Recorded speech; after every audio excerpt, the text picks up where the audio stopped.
selamat pagi siswa-siswi semua. Hari ini kita akan mencoba untuk membahas materi tentang virus. Materi ini sudah pernah kita pelajari di kelas 10 semester 1. Ini sebagai bahan pengayaan kita saja selama masa pandemi COVID-19 ini.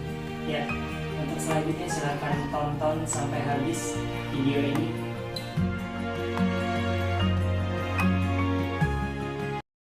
Kita mulai saja pembahasan materi kita hari ini tentang virus. Materi tentang virus ini sudah pernah kita pelajari di kelas 10 semester 1. Ya, kalau kita lihat ke belakang, virus ini merupakan objek kajian biologi yang dipelajari dalam cabang ilmu biologi yang mempelajari virus, yaitu virologi. Ya, ada beberapa materi yang akan saya sampaikan hari ini. Yang pertama tentang sejarah penemuan virus, kemudian struktur virus, dan yang saat ini sedang pandemik SARS-CoV-2 atau virus yang menyebabkan COVID-19. Yang pertama, sejarah penemuan virus. Ada beberapa ilmuwan yang pada saat pertama kali virus diamati, diantaranya adalah Adolf Meyer, kemudian Dmitri Ivanovsky, kemudian ada Martinus Beijering dan Wendell Stanley. Adolf Meyer ini adalah seorang ilmuwan yang berasal dari Swiss. Kemudian Dmitri Ivanovsky ini adalah seorang ilmuwan yang berasal dari Rusia.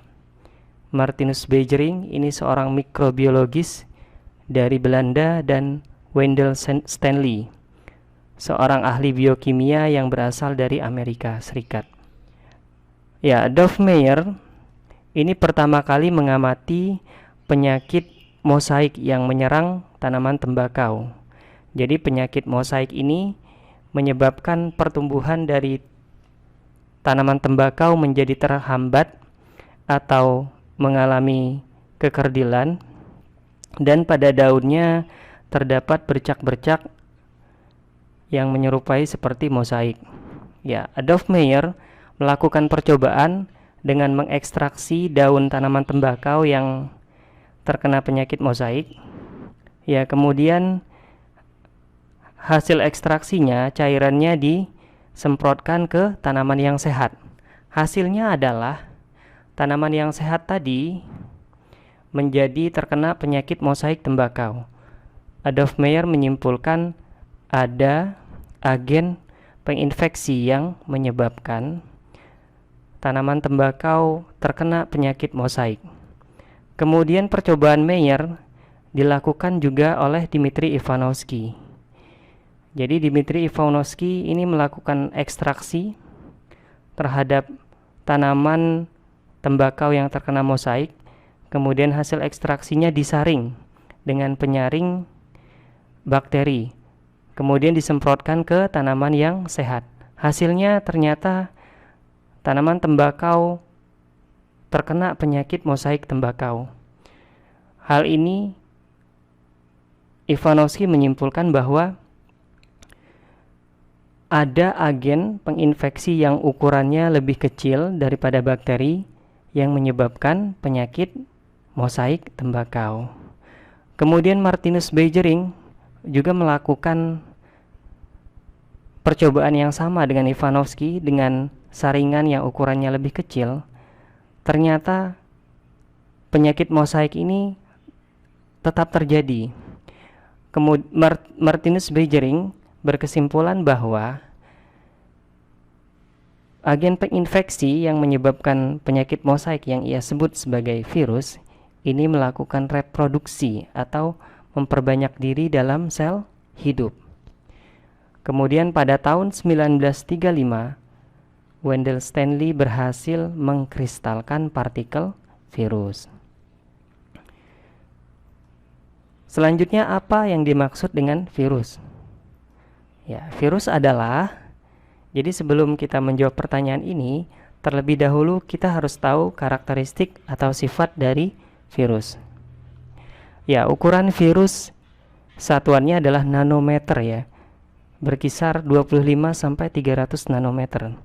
Ya, sebagai perbandingan, inilah ukuran dari virus, bakteri, dan sel. Nah, ini ukuran dari nukleus. Jadi virus itu sangat kecil, bakteri sudah kecil, virus lebih kecil lagi. Satuannya nanometer. Jadi 1 nanometer itu sama dengan 10 pangkat minus 9 atau 0,0009 kali 1 ya. Ukurannya sangat kecil. Jadi untuk mengamati virus tidak cukup dengan menggunakan mikroskop cahaya, tetapi harus menggunakan mikroskop elektron. Ya, kemudian virus dapat dikristalkan, mirip sekali dengan sifat benda mati. Selanjutnya, virus membawa salah satu asam nukleat saja, bisa DNA atau RNA saja. Nah, ini bisa menjadi dasar dalam pengelompokan virus. Jadi ada virus DNA, artinya virus yang membawa DNA. Virus RNA, virus yang membawa RNA. Kemudian virus memiliki selubung protein yang disebut dengan kapsid. Dia tidak punya sitoplasma dan tidak punya organel seperti pada sel hidup. Jadi dia merupakan aseluler. Ya, kapsid ini tersusun atas unit protein yang disebut dengan kapsomer. Selanjutnya, beberapa virus memiliki amplop, terutama pada virus yang menyerang hewan dan manusia. Kemudian, virus memperbanyak diri atau melakukan reproduksi atau mereplikasi dirinya dalam sel hidup.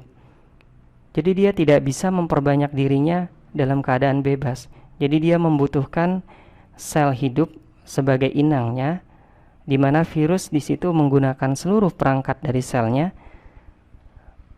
ya, atau yang dikenal dengan parasit obligat. Jadi virus bisa memperbanyak diri ketika ia menginfeksi sel inang. Ya, ini adalah kapsid. Kita lihat kapsid. Ya, kapsid ini adalah selubung protein yang menyelimuti materi genetik dari virus. Jadi bentuk kapsid beraneka ragam, ada yang berbentuk seperti tabung seperti ini.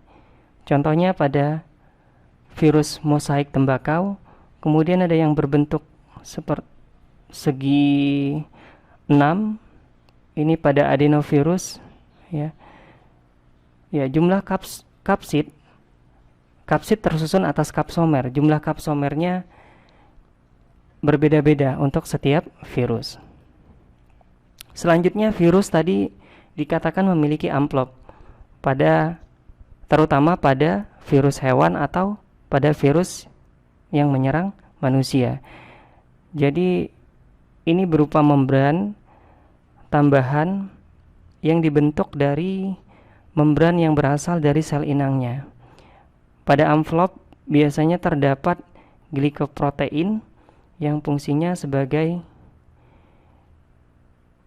tempat mengikat reseptor pada sel inangnya. Sebagai contoh, virus yang mempunyai amplop adalah virus influenza, termasuk HIV atau yang saat ini sedang pandemik yaitu SARS-CoV-2.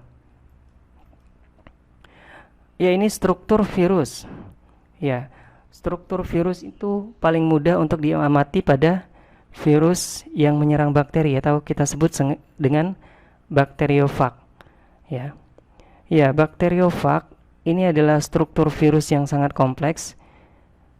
Kapsidnya kalau kita perhatikan dia punya bagian kepala, kemudian ada bagian leher dan ada bagian yang nanti fungsinya untuk mengikat reseptor pada sel inangnya, yaitu bakteri. Ya, sekarang kita lihat SARS-CoV-2. Jadi kalau kita lihat data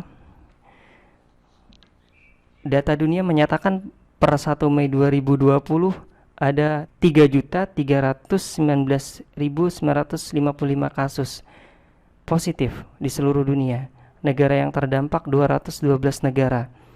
Kemudian jumlah kematiannya 134.249.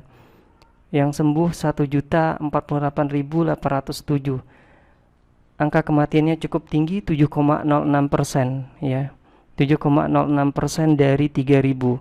Jadi sangat banyak sekali. Di Indonesia sendiri jumlah kasus positifnya sudah 10.551 per 1 Mei 2020.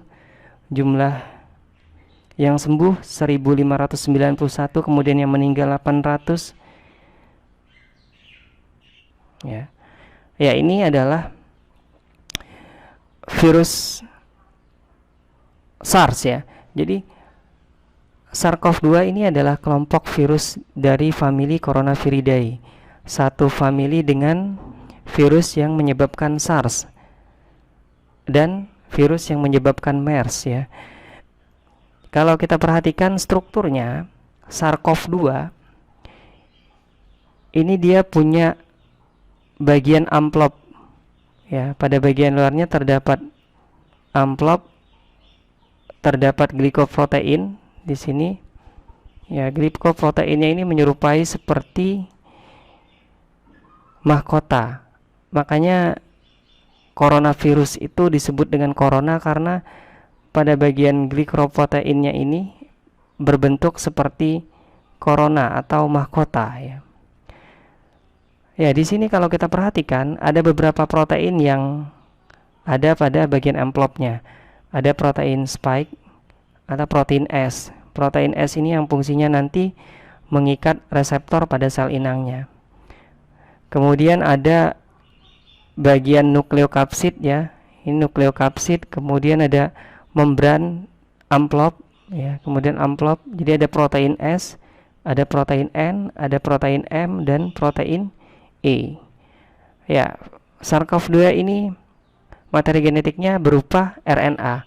Kalau kita perhatikan di sini ada ssRNA, artinya ini adalah single stranded RNA. Jadi dia RNA-nya beruntai tunggal.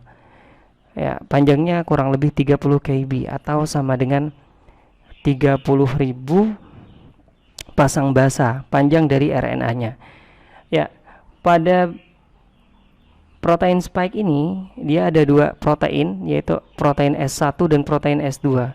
Jadi protein S ini fungsinya tadi adalah untuk mengikat reseptor atau disingkat dengan RBD, Receptor Binding Domain. Nah, ini akan mengikat reseptor yang ada pada sel inang. Nama reseptornya adalah angiotensin converting enzyme 2. Ya, demikian pembahasan materi tentang virus kita hari ini. Untuk lebih lanjut silakan, kalau ingin bertanya silakan bertanya melalui WhatsApp. Tetap semangat belajar, stay at home, dan sampai jumpa nanti di sekolah. Assalamualaikum warahmatullahi wabarakatuh. Ya, selanjutnya kuis. Pertanyaannya adalah, menurut kamu, coba jelaskan mengapa COVID-19 sangat mudah menular.